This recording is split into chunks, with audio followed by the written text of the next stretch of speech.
কি ভয়ঙ্কর পরিস্থিতি! তুলে নিয়ে মারধর, মৃত ভেবে দুই ছাত্রদল নেতাকে নদীর চরে ফেলে গেল দুর্বৃত্তরা। আমি প্রথমে এই মানে ছবি দেখে একেবারে শিউরে উঠলাম যে এরকম ঘটনা এখনো ছাত্রদলের এরা মার খাচ্ছে। এরা তো এখন অন্যদেরকে মারছে বিভিন্ন জায়গা থেকে, যে খবরগুলো আসছে। যাই হোক, এটা দুষ্টুমি করে বললাম আর কি। কিন্তু আমি ভাবছিলাম যে এই ঘটনাটা বোধহয় তাহলে তার যে প্রতিপক্ষ রাজনৈতিক দল আওয়ামী লীগ বা যুবলীগ ছাত্রলীগ তাদের হাতে এরকম তারা শিকার হয়েছে। পুরো রিপোর্টটা পড়ার পরে একটু আক্কেল গুম হয়ে গেল।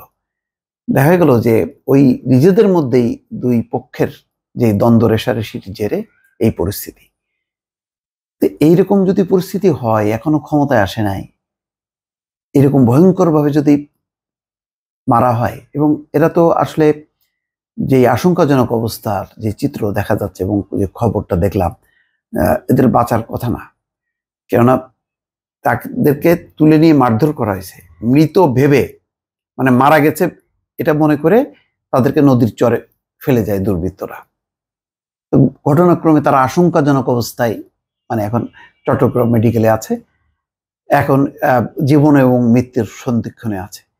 কারা মারলো? তাদের প্রতিপক্ষ কারা? নিয়ম অনুযায়ী তো ছাত্রদলের প্রতিপক্ষ ছাত্রলীগ হবে, কিন্তু না, দেখা যাচ্ছে যে নিজেদের মধ্যেই এই ঘটনাটা। বৃহস্পতিবার বেলা ৩টায় উপজেলার নোয়াপাড়া ইউনিয়নের কচুখাইন গ্রামের বাঁধের গোড়ার মাঝের চর থেকে দুই ছাত্রদল নেতাকে উদ্ধার করা হয়। কর্ণফুলী ও হালদা নদীর মোহনার পাশে এই চর অবস্থিত। এই সময় তাদের হাত পা ও মুখ বাঁধা ছিল।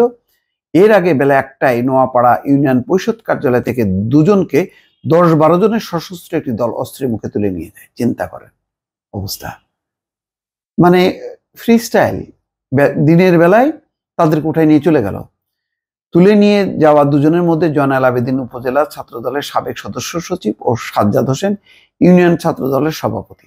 জয়নালের বাড়ি নোয়াপাড়া ইউনিয়নের নিরামিষপাড়া এবং সাজ্জাদের বাড়ি কচুখাইন গ্রামে। রাজনৈতিক কারণে তাদের উপর হামলার ঘটনা ঘটেছে বলে দাবি করছেন বিএনপি নেতারা। তারা দুজন উত্তর জেলা বিএনপির আহ্বায়ক গোলাম আকবর খন্দকারের অনুসারী হিসেবে পরিচিত। পরিবারের সদস্যরা জানিয়েছেন দুজনের অবস্থায় আশঙ্কাজনক। দুজনই চট্টগ্রাম মেডিকেল কলেজ হাসপাতালে চিকিৎসাধীন। পরিবারের সদস্য ও ইউপি কার্যালয়ে কর্মরত ব্যক্তিরা বলেন, দুই ছাত্রদল নেতার জন্ম নিবন্ধন সনদ নিতে ইউপি কার্যালয়ে এসেছিলেন। ১০ থেকে ১২ জনের একটি দল এসে দুজনকে অটোরিকশায় তুলে নিয়ে যায়। ওখানে চৌধুরীঘাট কুলে নিয়ে যে দুইজনকে হকি স্টিক, লোহার রড ও লাঠিসোঁটা দিয়ে মারধর করা হয়।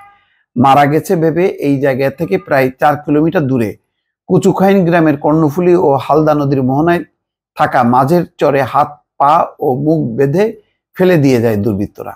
তবে স্থানীয় লোকজন তাদের উদ্ধার করে হাসপাতালে নিয়ে যায়। আহত ছাত্রদল নেতা মোহাম্মদ জয়নাল আবেদিনের বাবা শওকত হোসেন বলেন, অপহরণকারীরা এলাকার চিহ্নিত সন্ত্রাসীরা তার ছেলেকে তুলে নিয়ে যাওয়ার পর মুক্তিপণ চেয়েছিল। টাকা না দেওয়ায় পিটিয়ে জখম করে মেরে ফেলতে চেয়েছিল। রাউজান উপজেলা বিএনপির আহ্বায়ক জসিমউদ্দিন বলেন, ছাত্রদলের দুই নেতাকে রাজনৈতিক প্রতিপক্ষের নেতার নির্দেশে তুলে নিয়ে মারধর করা হয়। এই হামলায় জড়িত সন্ত্রাসীদের দ্রুত গ্রেপ্তার করতে হবে। হামলাকারীদের গ্রেপ্তারের চেষ্টা চলছে বলে রাউজান থানার ওসি মীর মাহবুবুর রহমান জানান। গত ৫ই আগস্ট আওয়ামী লীগ সরকারের পতনের পর এ পর্যন্ত নোয়াপাড়া ইউনিয়নে অন্তত ৫ বার হামলা, সংঘর্ষ ও গুলিবিদ্ধের ঘটনা ঘটে। বিএনপির দুই পক্ষ কেন্দ্রীয় ভাইস চেয়ারম্যান গিয়াসউদ্দিন কাদের চৌধুরী ও উত্তর জেলা বিএনপির সভাপতি গোলাম আকবর খন্দকার অনুসারীদের মধ্যে। বুঝতে পারছেন দর্শক, নিজেদের মধ্যেই গোলমাল চলছে। মানে এখন তো কোথাও আওয়ামী লীগ, যুবলীগ ও ছাত্রলীগ ওরা অবস্থা নেই, সবাই পলাতক। এখন যে গোলমালগুলো হচ্ছে কিভাবে হয়, এটা নিজেদের মধ্যেই হচ্ছে। তারপরও এটা দ্রুত তদন্ত হওয়া উচিত, এবং এই ঘটনা যদি বাড়তে থাকে তাহলে ভবিষ্যতে যে নিজেদের আভ্যন্তরীণ খুনোখুনি কোন পর্যায়ে যাবে, দর্শক নিশ্চয়ই বুঝতে পারছেন যে ভয়ঙ্কর চিত্র। এইটা আসলে না দেখলে বোঝা যায় না যে এইভাবে পিটায় মানে একদম মারা গেছে, এটা চিন্তা করে তারপরে ফেলায় দিয়ে চলে গেছে। এটা দলের অভ্যন্তরে যদি এই ঘটনা ঘটে তাহলে দলের উচিত এই ব্যাপারে একেবারে দৃষ্টান্তমূলক শাস্তি দেয়া। দর্শক ভালো থাকবেন, আল্লাহ হাফেজ।